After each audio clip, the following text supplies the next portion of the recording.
The Bee Tree by Patricia Palaco. I'm tired of reading, Grandpa, Mary Ellen sighed. I'd rather be outdoors running and playing. So you don't feel like reading, eh? Feel like running, do you? Then I expect this is just the right time to find a bee tree, he said, taking down a jar and putting on his lucky hat. What's a bee tree, Grandpa? Mary Ellen asked.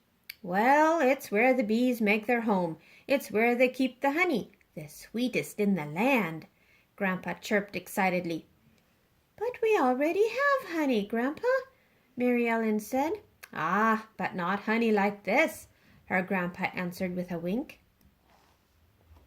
Mary Ellen and her Grandpa put on their coats and went outdoors.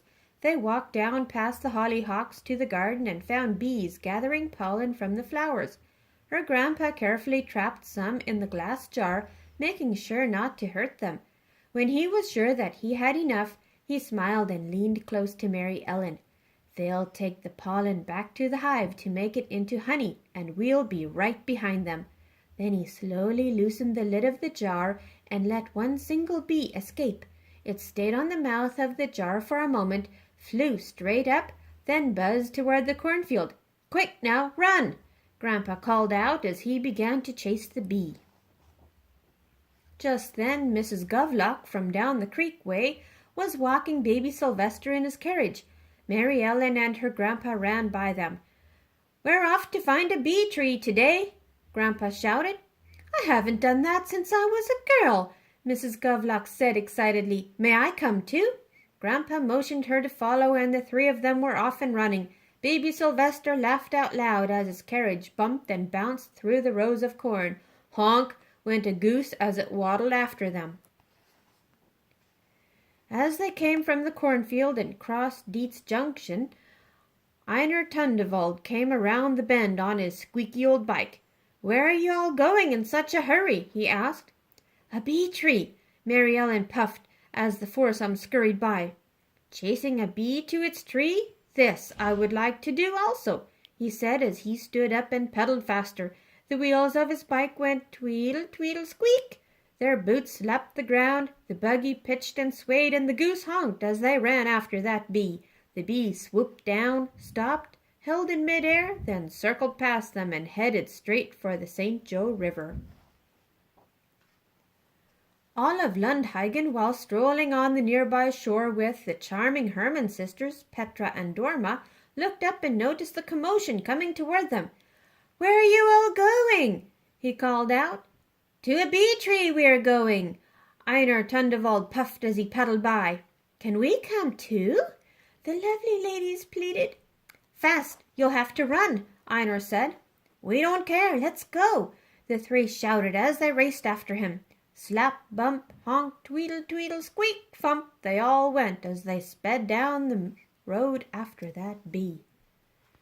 Klondike Bertha Fitchworth, just back from an expedition in the Yukon, had car trouble next to the road. She looked up just in time to see everybody running by. You say you're after a bee tree? She shrieked. Zounds, that won't be easy, but Eureka, what an adventure! She sprinted along behind them. The bee dipped and soared as it made its way out of sight. But Grandpa carefully let out another, and the chase was on again. The noisy merry bunch galloped up over Bird Talk Fellow Ridge, only to run smack dab into Fiduciary Long Drop's herd of goats. The goats bleated and bucked as the people clambered through them. What ho! Fiduciary called out. You're gonna scare me goats. A bee tree, a voice called back. With that, Fiduciary tossed his flute, and he and his flock joined the chase. Bounding billies, this will be great, he said on a dead run. Three traveling musicians looked up just in time to see a thundering stampede of goats, buggies, people, and bikes coming straight for them. Why are they all running, Pa? One of the boys asked his father. We're after that bee, Grandpa said, pointing at the small dot in the sky. It's leading us to a bee tree, Mary Ellen wailed as she streaked by them. Come along, Klondike Bertha chortled as she huffed past.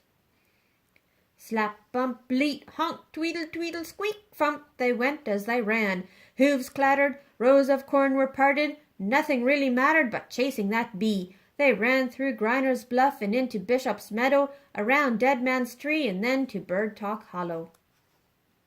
As they ran down the hollow, the bee took blinding speed and disappeared from their sight. They all stopped to catch their breath just in front of Dunk's woods.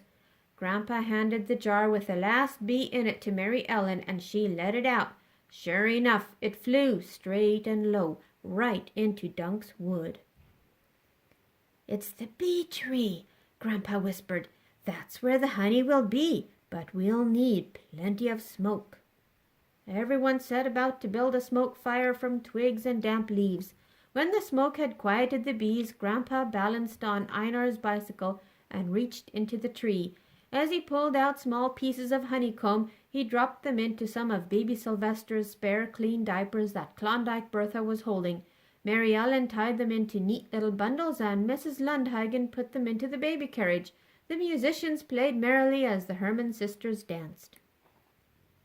Grandpa invited everyone back to the house for baking powder biscuits, fresh brewed tea, and, of course, the honey. There was music, dancing, tall tales, and raucous laughter as they all buzzed about the sweet adventure of that day. Grandpa took Mary Ellen inside, away from the crowd.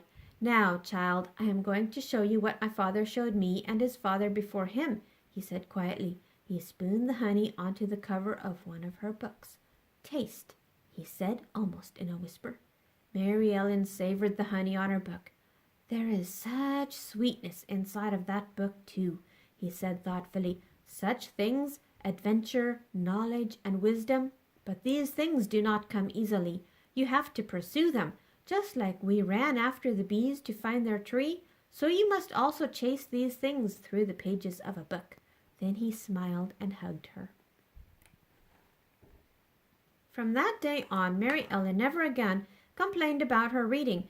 She found it to be every bit as exciting as a wild chase through the Michigan countryside and as sweet as the honey from a